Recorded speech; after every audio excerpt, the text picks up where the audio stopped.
Bret Primack, and this is my video blog, Bird Lives.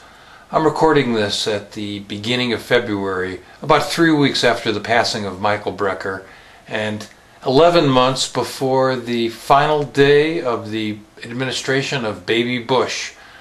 On January 20th, 2008 at noon, the boy emperor will leave office. Well, when the president does it, that means that it is not illegal. The first time I heard Michael Brecker was actually at the end of the Nixon administration on a Horace Silver recording, In Pursuit of the 27th Man. There was a track on there that I still treasure, Gregory Is Here. And when I heard Michael's tenor saxophone solo, it tore the top of my head off. Who is this guy? In the early 90s, I actually sat down with Michael and Randy and did a cover story for Jazz Times magazine. That was the first time I really got to know Michael. And then through the 90s, I did a bunch of interviews with him. One was for Jazz Central Station, one of the first big jazz websites that I worked on. Those interviews are up on YouTube now. You'll see a link from my Bird Lives page. And I also produced a webcast.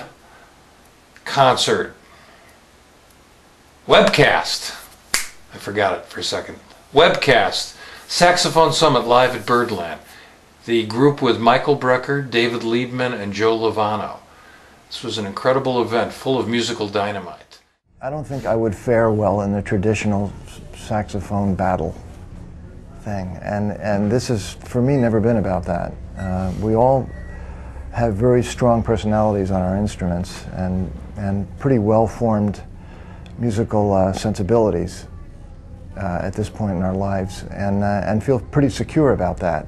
And what we're trying to do when we get together is really create a matrix, really kind of beautiful matrix that reflects our personalities, the differences in our personalities, yet makes this kind of beautiful experience for the audience and for us. I feel certainly, unbelievably stronger when we're finished these runs of gigs. I walk away feeling strong, and I also I like who I become when I'm around Dave and Joe and the guys in the rhythm section. I like who I become, musically. There's a shift that occurs for me that happens, and I try and hold on to that. And it's not that I don't like who I was before, but it's just an extra dimension that I try and grasp and hold on to and bring back to the groups that I'm normally playing with, and it does work. The shift is noted, and I think the other guys pick up on it. And this is a mutual giving and taking sort of organization, and we come away, we put in a lot and we take away a lot, and it's very gratifying. And as Dave's saying, I feel always stronger after these concerts are finished, and greatly gratified. I did those interviews at the IAJE conference in January of 2004. And soon after that, Michael got sick, 4 or 5 months later. He began to have symptoms, and I won't go into the details. You can read that, find out about that elsewhere, but he got very sick.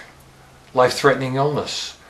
Something that no one could have predicted. That's the way life is. Things happen to good people, unfairly, unexpectedly, at any place, at any time. The only thing we can do is work on our attitude, because the larger things, the bigger things in this life, we really have no control over. The only thing we can control is how we react to them. I've known a number of heroes in my life. I've been very lucky to know some men and women who showed that kind of bravery against incredible odds, be it battling illness or for a political cause. And it was the same with Michael and his music and his life. He played with a commitment, and he fought for his life with bravery against unbelievable odds.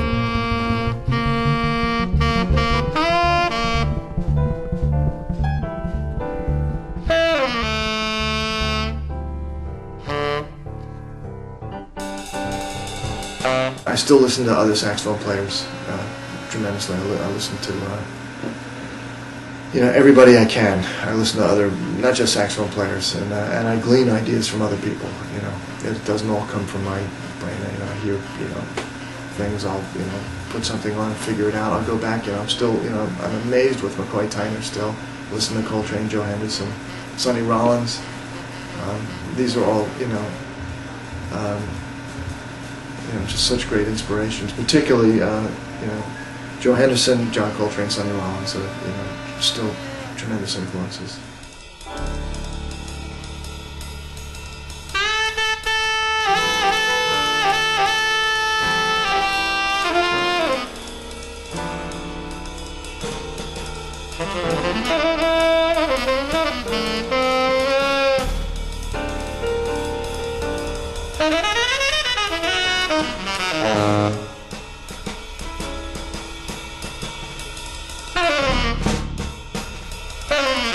I am always trying to learn new things. I'm trying to learn new bits of language. So I work on, to some degree, on sound and on equipment. I try different, pieces of equipment and stuff. But beyond that, I make up exercises. If I have an idea, I try and put it in every key. Like for instance, right now I'm working on certain kind of relationships of triads,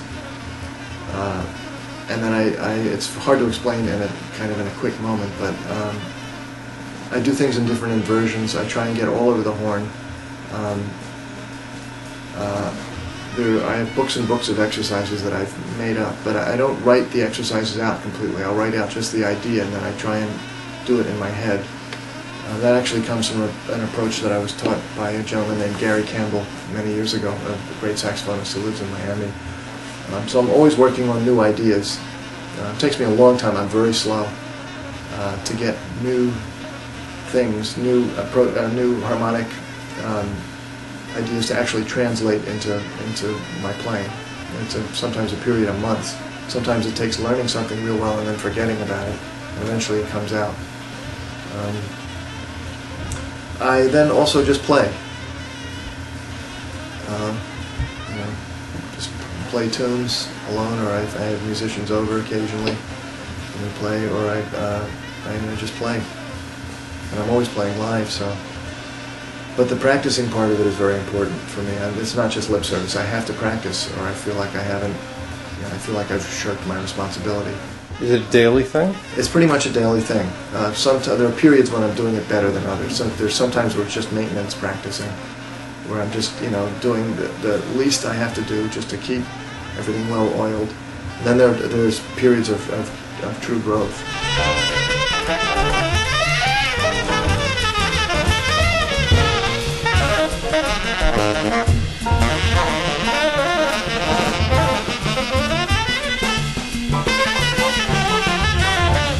I see music as a spiritual endeavor. I mean, that's what has always attracted me to it. Ever since, I think the transitional point for me with that was hearing the music of Coltrane. Was really what propelled me into thinking about music on a spiritual level, and making it a part of my sort of everyday existence. And of course, that music led me for a while into listening to Indian music, and that one thing led to another, and I began to approach music sort of on a spiritual level.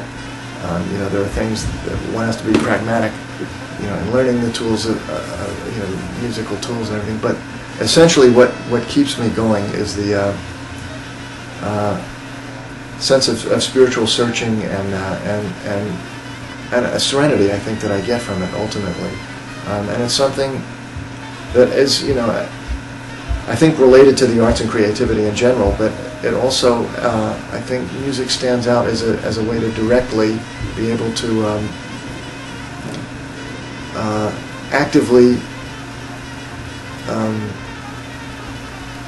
pursue spiritual matters, in a kind of a finite way that's not maybe directly related to prayer or meditation, but it's actually something that I can go out and do and get a tremendous degree of satisfaction and enjoyment from it, but also that it exists on a spiritual level. The interaction with other musicians it becomes nonverbal. The communication with the audience becomes nonverbal. You can communicate music to anyone, anywhere in the world, because no language is involved. It becomes colors, shapes, feelings, emotions, and things of that nature.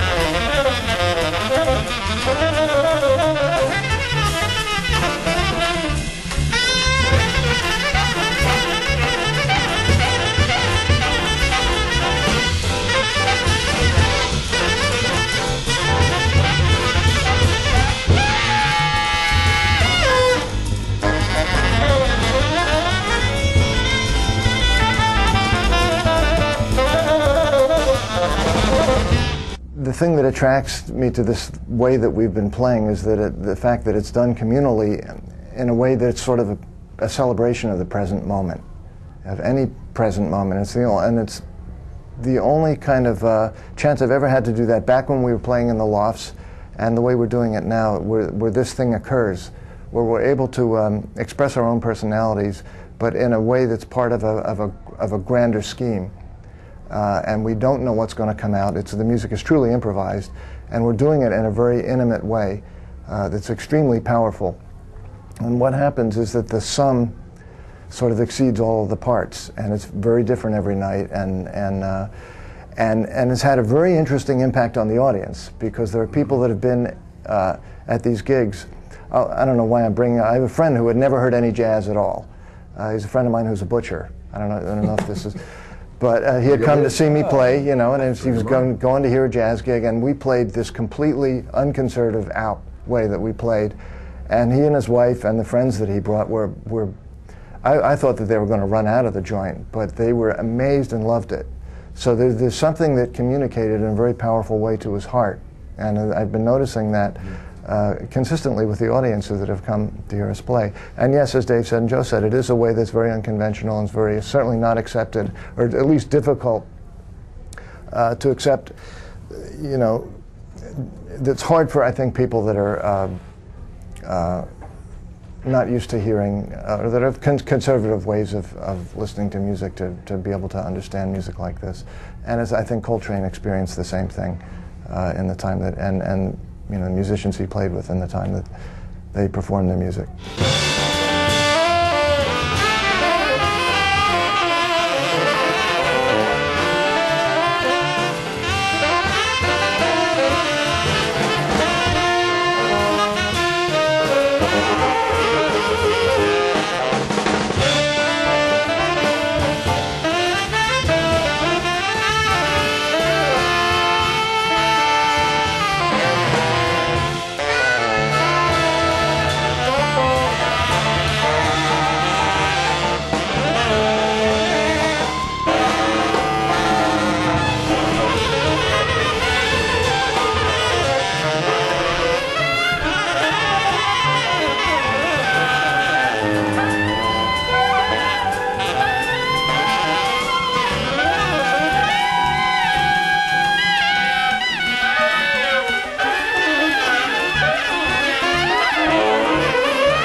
Basically, I hope that the music that I'm making is communicating in some kind of uplifting way. I'm a perpetual student. You know, I'm always trying to learn new things. I never feel like I have anything together. You know, I'm always taking lessons and trying to fill in holes and also find avenues that are interesting to explore artistically and musically. And I think that that's the main vehicle for me to hopefully inspire others. As the years tick on here, the cast of characters in my life is changing. The cultural icons are leaving. A lot of my friends are passing. And the memories, of course, remain. But the memories and the music from these incredible creators like John Coltrane and Michael Brecker is something that will never leave me. They will never die.